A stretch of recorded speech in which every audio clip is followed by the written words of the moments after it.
தாய் கிழவி ஒரு ரொம்ப நாள் கழிச்சு ஒரு வயிறு குலுங்க குலுங்க சிரிச்ச ஒரு படம். இந்த ஒரு படம் கண்டிப்பாக சொல்கிறாங்க, ஃபேமிலியோட தாராளமாக உட்காந்து தயவு செய்து இந்த ஒரு படத்தை வந்து தேட்டரில் போய் பார்த்து கொண்டாடுங்க. ஏன்னா அப்படி ஒரு தரமான ஒரு காமெடி சம்பவமாக இந்த ஒரு படத்தை எடுத்து வச்சிருக்காப்புல. எடுத்து நம்ம டைரக்டர் நம்ம சிவகுமார் முருகேசன் அவருக்கும் இந்த கண்டிப்பாக அந்த வாழ்த்து தெரிவிச்சே ஆகணும். ஏன்னா படம் ஃபுல்லாக ஒரே ஃபன்னு தாங்க. இதில் வேலோல சம்பவமாக இருக்கு. எல்லாமே பார்க்குறதுக்கு ரசிக்க முடியாத சீன்லாம் அதிகமாக மதுரை ஸ்லாங்கு வந்து எல்லாமே பார்க்குறதுக்கு ரசிக்க முடியாமல் இருந்துச்சு. ராதியா மேம் ஒரு வயசான ஒரு பவுனத்தாயின்னு ஒரு கேரக்டரில் வந்து வேலோல சம்பவம் பண்ணியிருக்காங்க. ஆனால் அந்த ஒரு படத்தில் வந்து ராதியா மேம் வந்து ஹீரோயினி கிடையாது. என்னடா அப்படி சொல்கிறேன்னு தப்பாக நினைக்காதீங்க. ஏன்னா நீங்கள் அந்த படத்தில் பாருங்கள், ஒரு 3 கேரக்டரு நம்ம பவுனத்தாய்க்கு வந்து 3 பசங்க இருக்காங்க. அந்த 3 பசங்க தான் வேலோட சம்பவம் பண்ணியிருப்பாப்புல. ஸ்டார்டிங்லேருந்து எண்டு வர எப்படி சொல்ற நம்ம ராதியா மேம் சீன் வந்து கிட்டத்தட்ட ஒரு 1/2 மணி நேரம் சீன் தான் இருக்குது.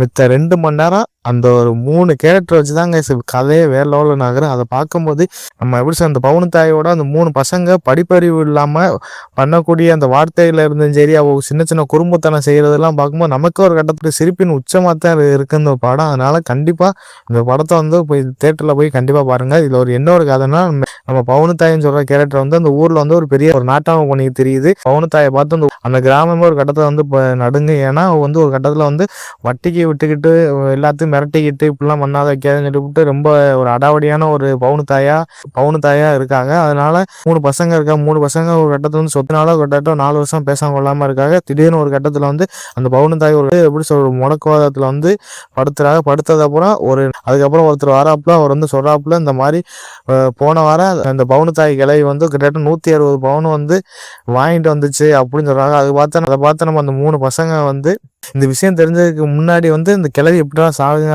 அதுக்கு இந்த 3 பசங்க வந்து ஒரு கட்டத்தில் வெயிட் பண்றாங்க. ஆனால் அந்த ஒரு விஷயத்தை கேட்டு அந்த கிளவியை நம்ம எப்படியா சாவரக்கூடாது அப்படின்னு சொல்லிவிட்டு அவங்க 2 பேரும் கிட்டத்தட்ட ஒவ்வொருத்த இருக்கிற பண நகையெல்லாம் ஒரு இடத்துல அடகு வச்சு அந்த பவுனத்தாயை வந்து காப்பாத்தினாங்களா இல்லையா. அதுக்கப்புறம் அந்த பவுனத்தாய் வந்து 160 பவுன் என்ன ஆச்சு, அது யார்கிட்ட கொடுத்துருக்காங்க அப்படின்னு சொல்லிவிட்டு அடுத்த ஒரு கட்டத்தில் ஒரு கதை ஒன்று போகும். அதுக்கப்புறம் அதில் ஒரு சின்ன ஒரு லாஸ்ட்டாக ஒரு கருத்து ஒன்று வச்சுருப்பாங்க.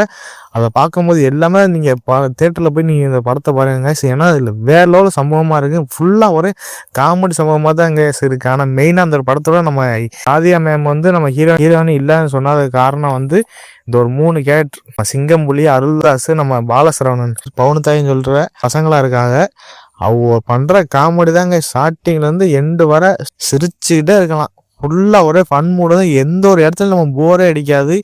நம்ம சிங்கம்புலி நம்ம மெயினாக நம்ம சொல்லியே ஆகணும். ஏன்னா படத்தில் வந்து இன்னொரு கேரக்டர் ஒன்று நடிச்சிருப்பாங்க, கமல்ஹாசன் அப்படின்னு ஒருத்தர் வந்து நடிச்சிருக்காப்புல இல்லை. ஆனால் அந்த ஒரு ரெஃபரன்ஸ் வந்து இந்த படத்தில் வந்து ஃபுல்லாக ஒரே பாட்டாக போட்டு வேற லெவலில் சம்பவம் பண்ணியிருக்காங்க. ஏன்னா நீ கமல் சார் நடிக்காமையே இந்த ஒரு படத்தில் வந்து உள்ளே வந்து இருப்பாப்புல. அதை பார்க்கும்போது ஒவ்வொரு சீனும் நம்ம கமலை வந்து ஞாபகப்படுத்திக்கிட்டு இருக்கிற மாதிரியே இந்த ஒரு படத்தை வந்து டைரக்டர் எடுத்து வச்சிருக்காப்புல. அதுக்கப்புறம் இந்த ஒரு படத்தில் வந்து நம்ம சிங்கம்புலி எவ்வளோ பெரிய கமல் ஃபேன்னு சொல்லிவிட்டு நிறுவ வச்சிருக்காப்புல. ஏன்னா அதில் ஒவ்வொரு நம்ம சிங்கம்புலி பார்க்க நேரம்ல நமக்கு நம்ம ஆண்டவர் அவர் நான் வந்து நமக்கு வரும். ஏன்னா ஒரு 20 நிமிஷம் சீனு வந்து நம்ம கமல் சார் வந்து ஃப்ரெண்ட்ஸ் ஒரு கட்டத்தில் காமிச்சுக்கிட்டே இருப்பா. அதை பார்க்கும்போது சிங்கம்புலி இன்னும் இவ்வளோ ஒரு தீவிரமான ஒரு கமல் பக்தனா அப்படின்னு சொல்லிவிட்டு நீட்டாக அழகாக காமிச்சிருக்காங்க. அதுக்கப்புறம் நம்ம அருள்தாஸ் அவர் ஒரு கட்டத்தில் பார்க்கும்போது நமக்கு ஒரு கட்டத்தில் சிரிப்பா இருக்குங்க. ஏன்னா அதில் வேற லெவலில் சம்பவம் பண்ணியிருப்பாங்க. அருள்தாஸ் அவர் ஆக்டிங்ல இருந்து எல்லாம் பார்க்குறது எல்லாம் ரசிக்க முடியாச்சு. மெயினாக நம்ம பாலசரவணன் வந்து ஒரு பூக்கடை ஒன்று வச்சிருப்பாப்புல. அந்த பூவை வந்து கட்ட முடியாம அவர் பூவே கட்ட தெரியாது.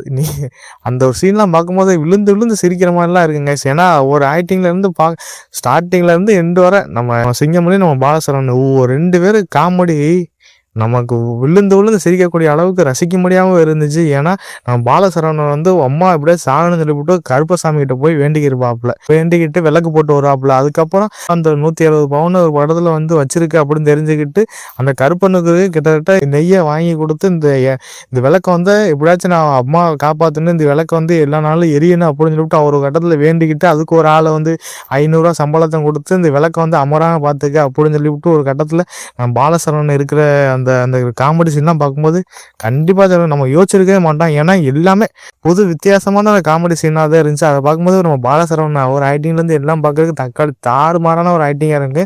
3 பசங்களுக்கும் 3 மருமகம் ஒன்று இருக்குது. நீங்கள் அந்த ஒரு 3 கேரக்டர் நீங்கள் பாருங்க. ஏன்னா அந்த 3 கேரக்டர் நீங்கள் பாருங்கள், நமக்கே ஒரு கட்டத்தில் வந்து அந்த நம்ம எப்படி சொல்ல நம்ம சிங்கம்புலி, நம்ம அருள்தாஸ், நம்ம பாலசரவணன் அவ்வளோ காம்பினேஷன் எப்படியோ அந்த ஒரு 3 பேர் அந்த மருமக காம்பினேஷன் வந்து வேற லெவலில் இருக்குது. நமக்கு விழுந்து விழுந்து சிரிக்கக்கூடிய அளவுக்கு எல்லாமே ரசிக்கும்படியாக இருந்துச்சு. அதுக்கப்புறம் அந்த ஒரு படத்தோட மெயினாக நம்ம சொல்ல வேண்டியது நம்ம ராதிகா. நம்ம ராதிகா மேம் வந்து பவுனுத்தாயின்னு அப்படின்னு ஒரு கேரக்டரை வந்து வேற லெவலில் நடிச்சிருக்காங்க. கிட்டத்தட்ட ரொம்ப வருஷம் கழிச்சு நம்ம ராதிகா வந்து ஒரு எப்படி சொல்ற வேற லெவலில் ஒரு கம்பேக் ஒன்று கொடுத்துருக்காங்க. ஏன்னா ஒரு எப்படி சொல்ற ஒரு கிளவி கெட்டப்பில் போட்டு வேற லெவலில் ஸ்லாங்ல இருந்து எல்லாம் பார்க்கறதுக்கு ஒரு வயசான ஒரு கிளவி எப்படிலாம் பேச அப்படின்னு சொல்லிவிட்டு இதில் வேற லெவலில் சூப்பராக நடிச்சிருக்காங்க. ஆனால் நமக்கு எப்படி சொல்றது இன்னும் கொஞ்சம் வந்து டீப்பாக வந்து நம்ம எப்படி அந்த பவுனுத்தாய் கேரக்டர் வந்து நல்லா இன்னும் கொஞ்சம் ஃபுல்லாகவே இந்த ஒரு படம் ஃபுல்லாகவே கொண்டு போயிருக்கலாமே அப்படின்னு நமக்கு யோசனை வந்துச்சு. ஆனால் கிட்டத்தட்ட ஸ்டார்டிங்கில் ஒரு அரை மணி நேரம் சீன் வருவாங்க, லாஸ்ட் ஒரு 10 நிமிஷம் சீன் அந்த ஒரு பவுனுத்தாயின்னு சொல்லி அந்த கேரக்டரில் வருவாங்க. அது பார்க்கும்போது இன்னும் கொஞ்சம் நல்லா ஃபுல்லாகவே இந்த ஒரு படத்தில் வந்து இந்த பவுனுத்தாய் கேரக்டர் வந்து கொண்டு வந்திருக்கலாமே அப்படின்னு ஒரு கட்டத்தில் நம்ம ஃபீல் ஆச்சு. மற்றபடி ஐடியிலேருந்து எல்லாம் பார்க்குறதுக்கு ஒரு எல்லாமே ரசிக்கும்படியாக தான் இருந்துச்சு. மித்தபடி இந்த ஒரு படத்தோட நம்ம நிவாஸ் பிரசன்னா அவர் சாங்ஸில் இருந்து பிஜிஎம் பேக்ரவுண்ட் ஸ்கோர்லேருந்து எல்லாம் பார்க்குறதுக்கு தக்காளி தாறுமாறான ஸ்டார்டிங்லேருந்து எண்ட் வர வேற லெவலில் சம ஒரு எங்கேஜிங்காக கொண்டு போயிருக்காப்புல நம்ம நிவாஸ் பிரசன்னா. அவர் கண்டத்தில் வந்து பாராட்டி ஆகணும். மித்தபடி இந்த ஒரு படத்தில் சினிமா ஃபோட்டோகிராஃபர் ஒவ்வொரு ஃப்ரேமும் பார்க்கும்போது தக்காளி சூப்பராக அழகாக கொடுத்துருக்காப்புல. அந்த ராதிகா மேமுக்கு ஒவ்வொரு ஃப்ரேம் பார்க்கறதுக்கு எல்லாமே பார்க்கறதுக்கு ஒரு சம ஒரு ஃபீல் குட்டாகவே கொண்டு போயிருப்பாப்புல. அதெல்லாம் பார்க்கும்போது எல்லாமே ரசிக்க முடியாது. நம்ம விவேக் விஜயகுமார் அவர் தான் இந்த ஒரு படத்தோட சினிமா ஃபோட்டோகிராஃபர் இருப்பாப்புல. கண்டிப்பாக ஒரு பக்கத்தில் வாழ்க்கைன்னு ஏன்னா அங்கே உள்ள சுற்றி இருக்கிற எல்லாமே அந்த மதுரையில் என்னென்னலாம் இருக்குமோ அதுக்குள்ள அழகாக நீட்டாக காமிச்சிருக்காப்புல. கண்டிப்பாக ஒரு கட்டத்தில் வந்து வாழ்த்து தெரிவிக்கணும். மித்தபடி இந்த ஒரு படத்தை எடுத்த ப்ரொடியூசர் நம்ம சிவகார்த்திகேயன் நம்ம சுதன் அப்படின்னு ஒரு 2 ப்ரொடியூசர் தான் இந்த ஒரு படத்தை வந்து எடுத்து வச்சிருக்காங்க. கண்டிப்பாக ஒரு கட்டத்தில் வாழ்த்து தெரிவிக்கணும். மித்தபடி இந்த ஒரு படத்தை நம்ம சிவகார்த்திகேயன் தாய் கிழவின்னு ஒரு பாட்டு ஒன்று பாடியிருக்காப்புல. அது செம்ம ஒரு வரவேற்பாக பெற்று இந்த ஒரு படம் வந்து வேற ஒரு சம்பவம் பண்ணியிருக்காப்புல. அதை பார்க்கும்போது இப்படிப்பட்ட படத்தெல்லாம் நம்ம சிவகார்த்திகேயன் எடுக்கிறதுக்கு கண்டிப்பாக வாழ்த்து தெரிவிக்கணும். மித்தபடி இந்த ஒரு படத்தை எடுத்த நம்ம சிவகுமார் முருகேசன் என்னப்பா மனுஷன் ஒவ்வொரு டைலாக்ல இருந்து எல்லாம் பாக்குறதுக்கு தக்காளி எப்படி ஒரு ஒரு இடத்துல ஒரு பிசுறு தட்டாம நீட்டா மதுரை ஸ்லாங்ல என்ன பேசுவாங்களோ அதை ஃபுல்லாக எல்லாம் பாக்குறதுக்கு எல்லாமே ரசிக்க முடியாது கொடுத்துருக்காப்புல.